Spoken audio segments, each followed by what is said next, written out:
राष्ट्रीय गीत है हमारा Vande Mataram.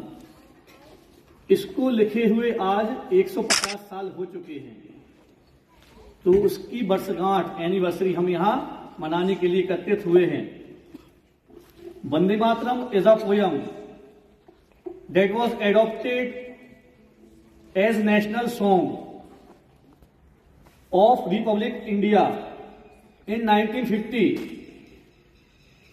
It was written in Devanagari script, Sanskrit Bengali language in 7 November 1875 by Bankim Chandra Chatterjee, and it published in 1882 in Chatterjee's novel आनंद मठ। Means ये वंदे मातरम जो एक कविता या सॉन्ग है, ये बंकिम चंद्र चटर्जी ने आज के दिन 7 नवंबर 1875, आज से 150 साल पहले लिखा हुआ था। जो उनका उपन्यास था, नोवेल था आनंद मठ, उसमें लिखा हुआ है। 1875 में लिखा जाने के बाद 1882 में उनकी बुक में पब्लिश हुआ, और फिर सबसे पहले इसको गाया गया 1896 में, 1896 में कांग्रेस सेशन में इसको गाया गया। एक समय वंदे मातरम इतना प्रचलित हो गया कि जब अंग्रेजों के साथ हमारा स्ट्रगल, संघर्ष चल रहा था, तब 1905 में इंडिया का बंटवारा चालू हुआ। जब बात आई बंगाल को बांटना है, बंगाल विभाजन, उस टाइम पर कौन चाहता है कि हमारे देश का विभाजन हो, बट अंग्रेज तो अत्याचार पर अत्याचार करने लगे हुए थे। ऐसी स्थिति में हमारे भारत देश को, भारत देश के लीडर्स को ताकत दी इस वंदे मातरम सॉन्ग ने। वंदे मातरम सॉन्ग भारत देश के लिए एक पावर बना, एक हथियार बना। इस हथियार को लेके ही भारत देश ने आजादी पाई है। सन 1905 में यह वंदे मातरम सॉन्ग एक हथियार के रूप में हमारे काम आया। समय बढ़ता रहा, अंग्रेज इंडिया में स्टेब्लिश हो चुके थे, बट हमारे इंडियंस भी कभी पीछे नहीं हटे। 1937 का टाइम आया, 1937 का समय, जब इस वंदे मातरम के 2 पैराग्राफ को नेशनल सॉन्ग के रूप में एक्सेप्ट किया गया। अभी पूरा वंदे मातरम गीत एक्सेप्ट नहीं हुआ था, तो इतना होने के बाद भी अंग्रेजों को अच्छा नहीं लगा।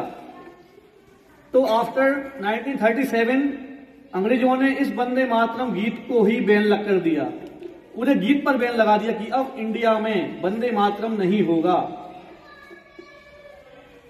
ये बात तो अच्छी है ही नहीं। हमारा गीत, हमारा देश, हमारे लोग, हम कहते हैं संविधान में हम भारत के लोग, तो जब हमारे देश में हम भारत के लोग ही हमारे गीत को अगर नहीं गा सकते, इसका मतलब देश में किसी दूसरी ताकत का वर्चस्व हो चुका है।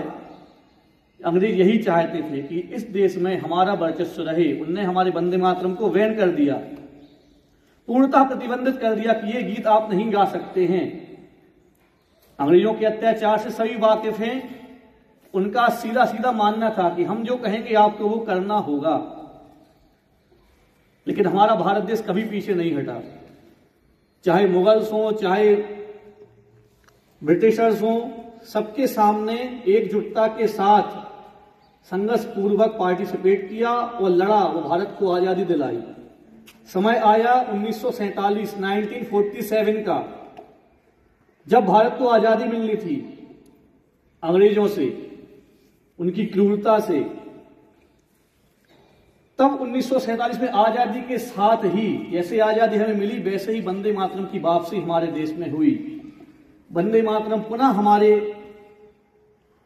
कंठ में आ गया, और भारत देश को आजादी मिलने के बाद जैसे ही भारत देश को लगा कि हमारा संविधान होना चाहिए, तो लगभग 2 वर्ष 11 महीने 18 दिन के समय में संविधान बनने में तैयार हुआ। तो संविधान बनने के साथ ही 24 जनवरी 1950 को इस वंदे मातरम गीत को राष्ट्रीय गीत का दर्जा प्राप्त हुआ और संविधान ने इसे अपनाया। यह हमारा वंदे मातरम गीत राष्ट्रीय गीत है। ऐसी कोई ताकत नहीं, कोई बाहरी ताकत नहीं, कि हमारे गीत को अब बैन कर सके, हमारे गीत को इग्नोर कर सके और हमारे गीत को गाने से रोक सके। ये हमारा गीत है, हमारा स्वाभिमान है। वंदे मातरम अर्थात हमारी उस माता को प्रणाम जो हमारी भारत माता है।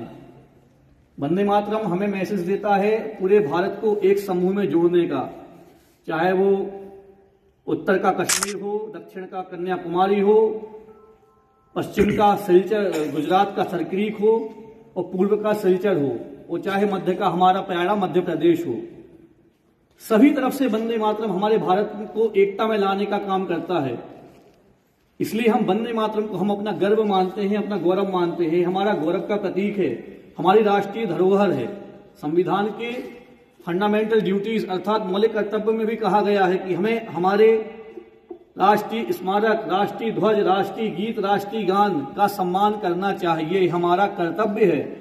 और भारत का हर नागरिक अपने कर्तव्य के प्रति कटिबद्ध है कि हम अपने कर्तव्यों का निर्वहन करेंगे, तभी जाके हमें देश से हमारे अधिकारों की प्राप्ति होगी। हम ना सिर्फ अधिकारों की मांग करें बल्कि हमारे देश के लिए भी कुछ करने का प्रयास करें और कर्तव्यों को चुनें कि हमें किन कर्तव्यों का निर्वहन करके भारत देश को एकता में और संप्रभुता में लाने का प्रयास करना है।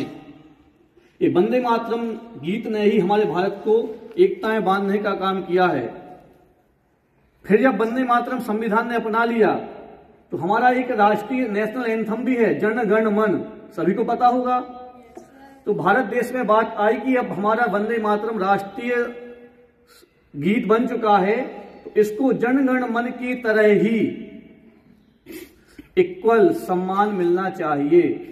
अभी तक इसको थोड़ा अलग मानते थे, राष्ट्रीय गीत तो था पर जनगण मन को ज्यादा मानते थे। तो देश के लीडर्स ने, सरकारों ने बात रखी कि इसको भी बराबर का दर्जा मिलना चाहिए।